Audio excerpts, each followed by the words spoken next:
తర్వాత దేశవ్యాప్తంగా ప్రపంచ స్థాయిలో కూడా హైదరాబాద్ నగరం మరియు కేసీఆర్ గారి ప్రభుత్వంలో టియర్ 2 సిటీస్లో కూడా ఐటీని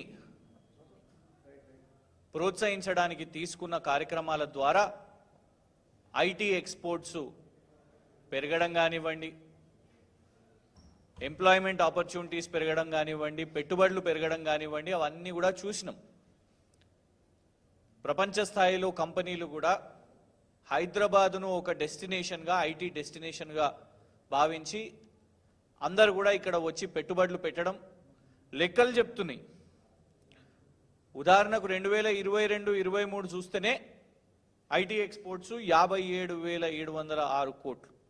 మొన్న శ్రీధర్ బాబు గారు రిలీజ్ చేసిన దాంట్లో 2023 నుంచి 24 చూస్తే సగానికి సగం పడిపోయి 26,948 కోట్లు.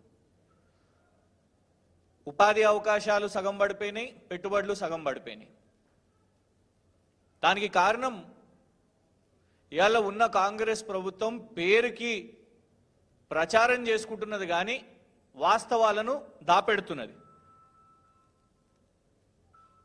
మనం చూసినాం, డావోస్కి వెళ్ళినప్పుడు రేవంత్ రెడ్డి గారు చాలా ప్రచారం చేసుకున్నారు. గోదీ ఇండియా అనే సంస్థ వచ్చి ఇక్కడ 1,000 కోట్లు పెట్టుబడి పెడుతున్నది అని ప్రచారం చేస్తే అప్పుడే యాన్యువల్ స్టేట్మెంట్ కూడా విడుదల చేయడం జరిగింది.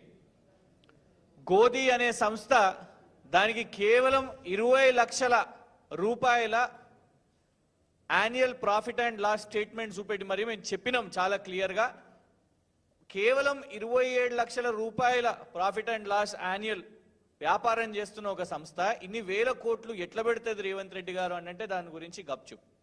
ఆ తర్వాత మూసి 1,50,000 కోట్లు అంటారు, 50,000 కోట్లు అంటారు, ఇష్టం వచ్చినట్టు దాని సంఖ్య చెప్తున్నారు.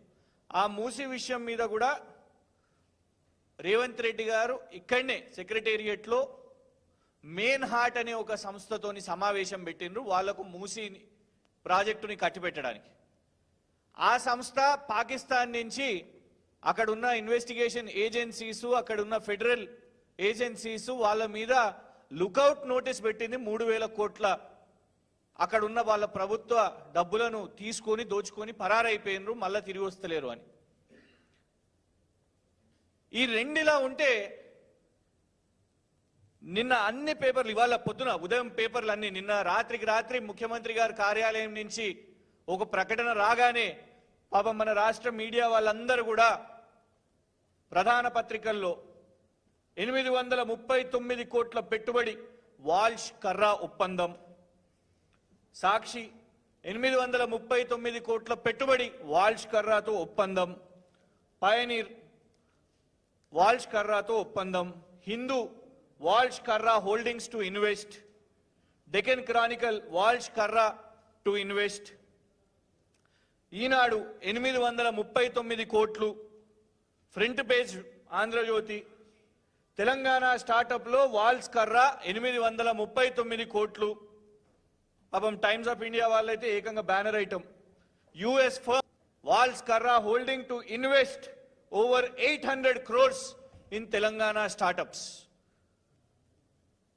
గింత 800 కోట్ల పెట్టుబడి ఇక్కడికి తీసుకొని వచ్చిర్రు, ఈ వాల్ష్ కర్రా హోల్డింగ్ ఎవరబ్బా అని కొంత ఈ కంపెనీ గురించి చదివే ప్రయత్నం చేసినాం.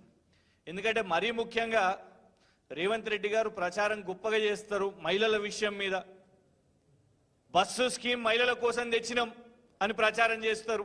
అందులో టికెట్ కాంట్రాక్ట్లు, టికెట్ల గొడవలు, ఇవాళ పురుషులు కూడా వాళ్ళు చెప్తున్నారు అన్న మాకు కూడా ఉచిత టికెట్ ఇస్తున్నారు, 0 టికెట్ ఇస్తున్నారు అనేసి.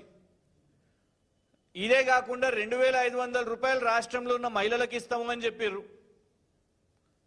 మహిళలు అనగానే రేవంత్ రెడ్డి గారు ప్రచారం చేస్తారు. ఇందులో కూడా 839 కోట్లు వి హబ్బు మహిళలతో కలిసి రేపు 5 సంవత్సరాలు వాళ్ళ కోసం వ్యాపారవేత్తలుగా తీర్చిదిద్దడానికి వాల్ష్ కర్రాతో ఒప్పందం అని ముఖ్యమంత్రి గారి కార్యాలయం చేసింది. మేము కూడా సంతోషం, ఎందుకంటే కేటీఆర్ గారు నిన్ననే ఆల్ ద బెస్ట్ కూడా చెప్పారు ముఖ్యమంత్రి గారి బృందానికి. ముఖ్యమంత్రి గారు అమెరికాకి బయలుదేరారు బృందం. ముఖ్యమంత్రి గారి తమ్ముడు కొండలు గారు ఆస్ట్రేలియాకి బయలుదేరారు బృందం, మరి ఏం పెట్టుబడులు తీసుకురావడానికో.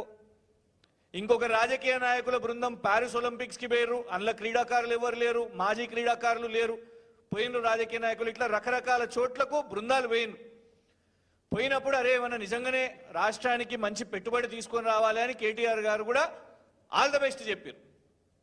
అయితే కాగ్నిజెంట్ ఎక్స్పాన్షన్ ముందున్న పెట్టుబడులు ఇక్కడ ఒకవేళ విస్తీర్ణ పెంచుతున్నారు అంటే దాన్ని స్వాగతిస్తాం. కానీ కొత్త కంపెనీలు వస్తున్నప్పుడు, కొత్త కంపెనీలు మీరు తెస్తున్నప్పుడు కేవలం